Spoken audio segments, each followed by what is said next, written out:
everybody, I've got an idea I want to share with you all. All right, behind me is an Incredibox. The Incredibox is my invention, and it's for affordable housing. It's a $20,000 house, right? So we've had a lot of thought that went into the design of this. It seems like it's appealing to most people. Is it a perfect house? I don't think there is one. Is it too small? Is it too big? You know, it all depends on how you look at affordable housing and what do you need to do in that house and what are you going to use it for, right? So inside, and I'm going to go inside here and I want to show you, but this is a 16-foot wide house. It's under 5,000 pounds, can be towed behind a truck or car, all right, or a big car, SUV. So it's not that bad. But the thing is people come to me and they say, where can I put this house? You know, where can I legally put it? Well, I've come across some of kind of an idea that I want to propose to you all. And I don't know really where these videos go. I don't know who gets to see them. You never know who's going to punch on here. But I have an idea, and this idea may be taken by other tiny home advocates, and I hope they do, or other tiny home companies. But my idea is this. We live in a little bitty small town here called Newport, Tennessee. It's got about 8,000 people. It's financially distressed. Been here 100 years, it's been like that. All the industries always went to another county over in Dollywood or Sevierville or Gatlinburg or Knoxville, local towns, and this town's always been held back. Who knows why? I'm not into politics. Could be an infrastructure issue or whatever. But I've come across an idea to help the city and to help us as a company and to help the people that live in the city and then to help the people that are buying our tiny homes. So this is my proposal, and it can go nationwide in every little small town in the country that may be suffering financially by loss of tax dollars, the inadequacy of not having industry in their town. But think about this. When you think about zoning, laws, codes in a small town, it's a stroke of a pen of the planning commissioner or the mayor or the people in charge to change anything they want in those towns. It's not a state issue, it's not a national code issue, it's just what the little city wants to do, right? Or the community. So my proposal is this. Okay, ready? Listen up. So this is what I have proposed. You may want to propose this to your small town. Or if you have registered as one of our salespeople, that you get $500 per house that you sell, right? You sell a house, you get 500 bucks. You sell 20, you get a free house. That's just an incentive to try to sell these homes and get you guys some money and people a home to get the word out. My word is this. Let's say you sell this home and we got a little town maybe out in Kansas or Texas or New Mexico, Illinois, Maine, all over the country, right? Little bitty towns that may be suffering financially and they need some incentive. They need tax dollars coming in. They need money coming in. My proposal here for Newport was they got about 8,000 residents in the city. So what if we took this tiny home and the city allowed this tiny home in the backyard of somebody's home, okay, that somebody's already lived there. Now they've got to make sure that there's ample parking, there's a place to put it, right? But this only takes a 110, just an outlet, like you plug in your anything 110, like a regular plug that you plug in a house. You don't have a big 220, so it doesn't take a lot of electricity. The water line is just a water hose from a spigot of a house, but if it's in a cold area, you put it in a warm heated hose. Sewer could be like an RV, but it would look the best would be to just dig a ditch and put that in. Well, I've proposed this. If you put a tiny home in the backyard of an existing home, and I know people call them ADUs and all this other stuff, but I want to get away from that. I just want to say a tiny home in the backyard. So the people that bought this house, they want to come to Newport and live. They want to be a part of East Tennessee. So we have maybe all these people that registered to accept the tiny home. And let's say it's a $500 fee to live there, and maybe include a water, power, and sewer, and parking, and everything they get to stay there. Well, I'm proposing that $400 of that goes to the homeowner, right? And then get this, the other $100 goes to the city as just, you could call it tax dollar, call it whatever you'd like, but it's an income. It's $100 a month going to the city. So I started looking at this and I started adding up the numbers. 8,000 residents. Now, not all of them are going to qualify, but normally in an economically depressed area, you got little houses and subdivisions that are just struggling. People live there struggling. They would love to have an extra $400, and if it's big enough, maybe 2 of them in the backyard. So they get $400 to $800. Now, where I got $500, I just threw it out there. Some cities, think about it. You go to some of these cities, they're paying $2,000 a month for rent.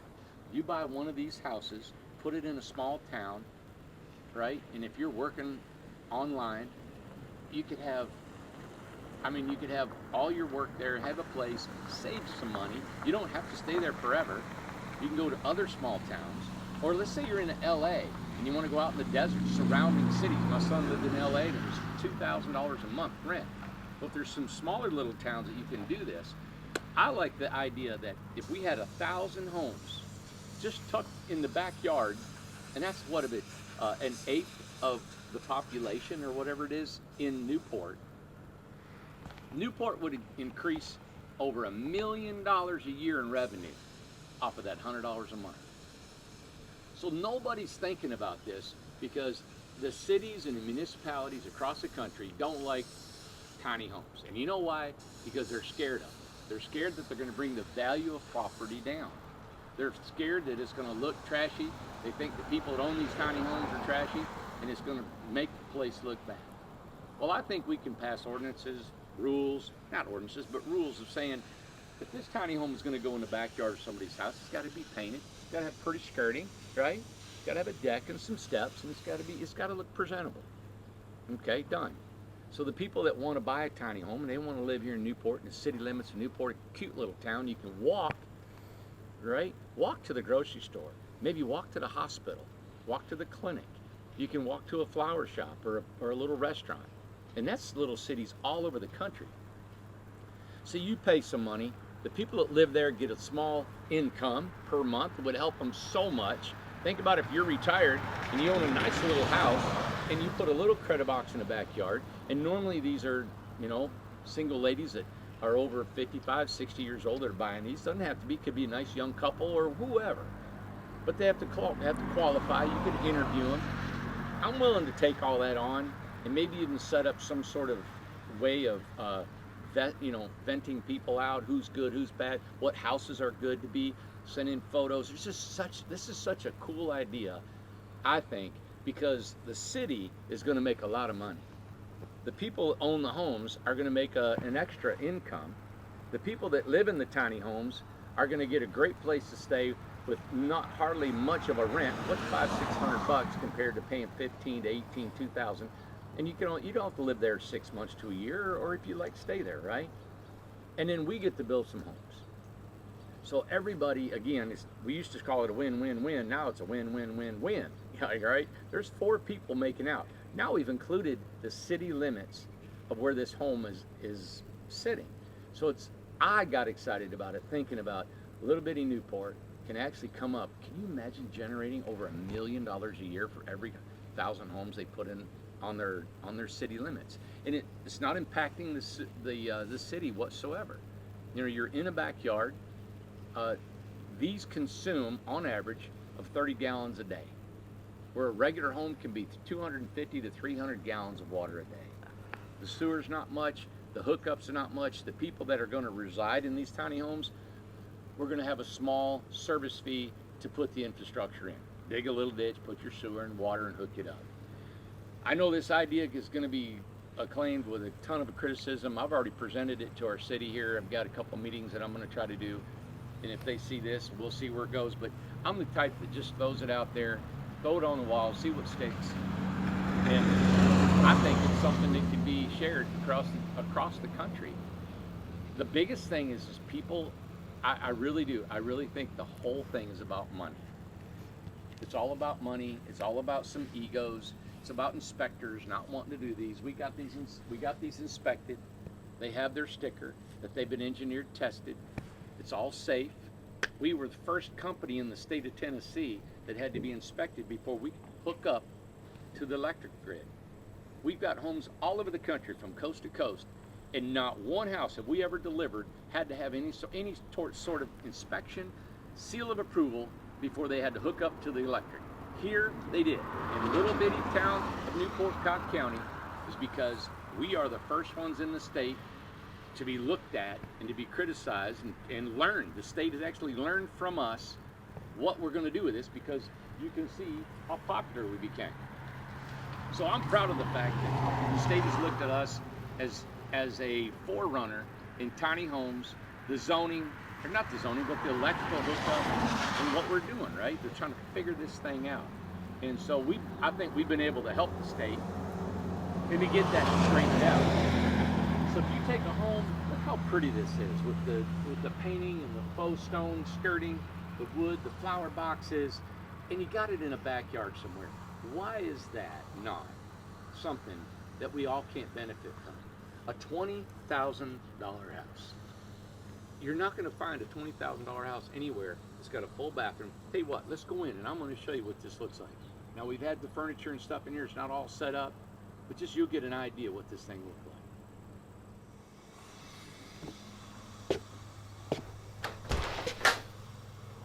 Welcome, come on in.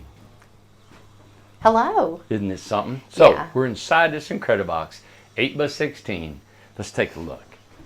Now, Ace is gonna be scratching at the door here. I know. So 8 foot wide, outside to outside, 2-inch walls. So we're about 94 inches inside to inside. Okay, the dimensions. The back wall is 9 foot tall vertical. This one up here is 8 foot. From your loft up is about 18 inches, sloped down to 16 inches, 38 inches wide. Okay, so 38 by 94 by 18 here. You can fill this full of storage. When you do an off-grid, your solar batteries are up there in that corner. We leave this open. It's about 63 inches tall. This one's a little bit taller. And it's to keep a 10 cubic foot refrigerator in here. Right? Mm-hmm. Some people are putting smaller ones like this one. Right. You can elevate it or set it down. Either way, put a shelf, closet, storage. Some folks are taking this one and putting it underneath the countertop. Right. And using this as a closet. Right, putting it under there. Yeah. One thing that we, well, while you're there, I'll just show the water heaters up above your refrigerator. And inside here, of course, you've got a regular toilet and a 36-inch shower. All right. Of course, we got our generator and ladder in here, but got stuff in there. Yeah, we just had this home at a show. Mm-hmm. Now this is a DIY, so we painted the inside of this, painted the outside, of course, decorated, and just made it look like maybe something you would have after you bought this. Mm-hmm. So all we've done is throw some paint on the walls, a little bit of decorations. Butcher block countertop. You got a nice deep sink, and you've got your gooseneck faucet. And I love this little butcher block we put on top of that. Now you got a full countertop to work off of. These countertops are about 81 inches long, enough to sit a stool, or like we said, put a refrigerator underneath this. Okay. I like the sofa is kind of a replica of maybe a twin size bed. So if you had a twin size bed, this would be where the bed would be. Mm-hmm. As you can see, there's enough room for there. In my particular home, I've got a TV, right? And you could have a flip-up table. Over here, you could have another chair for guests. So if this is your twin bed or even a full bed, you get enough room for a chair to sit there, to watch your TV, have a desk, have a place to sit to eat if you'd like, right? Full-size fridge. Well, I say full-size, 10 cubic feet, all in a 16-foot home. Yeah. Now, underneath the floor in the bathroom, there's actually, if you ever wanted to put a bathroom sink in it, we have a water line and a drain line underneath that box right there. So if you wanted to put a wall-mounted sink in the bathroom. Now, like I said, this is a DIY. It's made to paint, stain, wallpaper. We got so many people doing some really cool things about this. But as you can see, this is a really nice home that is insulated. It has everything you need in it to live in here. If you wanted an air conditioner, of course, you could put one in the wall unit, or we could put one right up above the kitchen window because there's an ample plug designated just for an air conditioning unit. Okay. To heat it in the winter is just a little portable heater that will run you out of here. Amanda actually had some candles burning when it wasn't really cold out, but it actually got hot in the house. It really did. Just with some candles. It warmed up. I actually only had 2 candles in here, and it got really warm. So, also, just to remind everybody, the walls are steel. So this is magnetic shelves. Yeah. Let me take one of these down right here and show that. And it just sticks to the wall. That's cool. So there's all kinds of magnetic decor that you can find on Amazon or, just look on the internet, and I'm sure there'll be something, Sure. There's all kinds of little, like to hold your keys, little shelves, all kinds of stuff. And stronger magnets that you want to hold more weight on them. Exactly. And I'm going to really research some more magnetic things that we could do. You could even do a magnetic mural in here for wainscoting. You could take the old barnwood looking, and they've got wood, they're actually laminate, peel and stick. Tile, peel and stick. You can change the decor many times. So you would be able to, like if you paint it, you can paint it as many times as you want to. Do whatever you wanted. Put something on there. If you don't like it, take it off, you know? Well, another suggestion is a storage bed. Yep. Underneath there's a lot of storage. I just got storage under my bed. I've got a full-size bed, 2 big drawers. Put all my clothes that were up there underneath here. Now, I bought this, this is on cool. Amazon, if you want to open it up. Yep, this is cool. See, so it comes back to me. Yeah, so you could use it as a desk. You can eat there. You never do that. Look at you. Yep. And you got storage underneath it. In there. And then look, I'm just going to take my 2 little crooked fingers. And it sets. Yeah. There you go. Nice. And that was on Amazon. That's cool. So that's what we're looking at for people to decorate and send us pictures of, like, what did you do to what your did you buy? Yes. I hope that someday, we can keep building these. We can't build them unless people buy them. So exactly. I hope we can keep building these, and I hope these are a novelty one day. Yeah. That, wow, this crazy guy way back in 2022 was building houses for 20 grand. Wonder whatever happened to him. Well, I hope we're not a bygone, company. A fly by night. Yeah, I hope we're something that you guys are excited about. The price is the ticket. You can't beat the price. Right. So $20,000 for a home that you'll always have. Listen, there's no wood in the walls. There's no plumbing in the walls. There's no electricity in the walls. Everything is steel. It's not going to rust. It's not going to fall apart. No. It's amazing how long these homes and will the stand insulation, my goodness. I mean, it's steel foam panels, so. Yeah, and everything here is bought at your local supply house. Yeah. Like you got your windows, your flooring, the doorknobs, the electrical plugs and switches, the light fixtures, the plumbing in the floor system, all that, the electrical breakers, boxes, everything is from a local material supply. It's nothing that's a mystery at all. You buy a camper, you've got to go and get camper specific things. Camper sinks, camper faucets. Did you talk about the floor? It's vinyl flooring, right? Yeah, it's a vinyl snap flooring. So each one of those pegs, or like the sheet, this is 1 piece, 2 piece, like that, and they snap together. It's a waterproof. Of course, you don't want to flood your house, but you can pour on here to clean it up. Wasn't warped. We went to this. You can mop it. I love wood floors, but we went to this because it's so much more durable. Yes. And it can take a beating. Yep. It won't warp on you if you have an accident. And most of our people, like we've talked before, is that the ladies, they usually have a dog.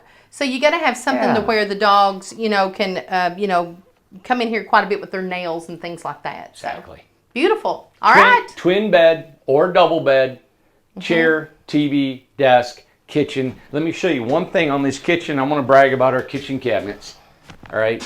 And it's the soft close kitchen cabinets, right? They're high-end cabinets. We put them in all of our $100,000 tiny homes that we build, custom builds. This is what you can have in the backyard of somebody's home, right, in a little town. And think about taking the money off the rental and giving it back to the city. Yeah. Now, there's a lot of people going to say, well, I'm not going to give money to my city because my city's government is crooked. And we get into all this thing and you get down in that. Listen, all I know is that if it can be appropriated right, it could even say, hey, we may even be able to say, hey, we want all this money to go to the schools or go to the infrastructure or whatever it is, a part of the city, and work with our city council. And if they open it up, it's not going to be an eyesore. No. So if we can prove to the small towns of the United States that we want to help our small towns, we want to give money back, right? Why not? So, well, even if the city takes the money, let's say they take the $100 or whatever part it is they want, just know the bigger picture is you're helping someone to get into affordable housing. That's the goal right here. It's not the goal that it's great to have that it helps the city, but the main goal for everyone is to have someone to have a nice, beautiful little house of their own that they can afford. So that's the goal right there. We got probably half a dozen guys in the shop right now that need housing. That need a house. It's a crisis, Randy. It really is. So everybody needs to really think about your land. Yeah. You know, I have land, and I've opened up I never thought I would ever have anybody living on my land. I have 2 people that I helped out, which I did it in a situation of being homeless. But I never thought I would do that, and I do not regret it. I do not regret it at all, and I don't make any money from it. But with this, you will be able to make money with it. And there's nothing wrong with that. Right. You don't have to give charity unless you wanted to, you know? So it's just up to you. Really think about it to help your county, help yourself, and help someone else. Got it. Yep. Everybody wins. And help us. Help us sell homes. Help us sell homes. Help That's the right. people that need a place to live. That's right. You know, and help the people that have a place to live make some extra income. And then the city benefits. Yeah. I've always thought that everybody has to benefit to make things work. Yeah. Everybody. You've always said that about a contract. It's like a good contract is when everybody gives something. It's not lopsided. It's not a full somebody winner. walks away with more than the other. Right. It's got to be a mutual.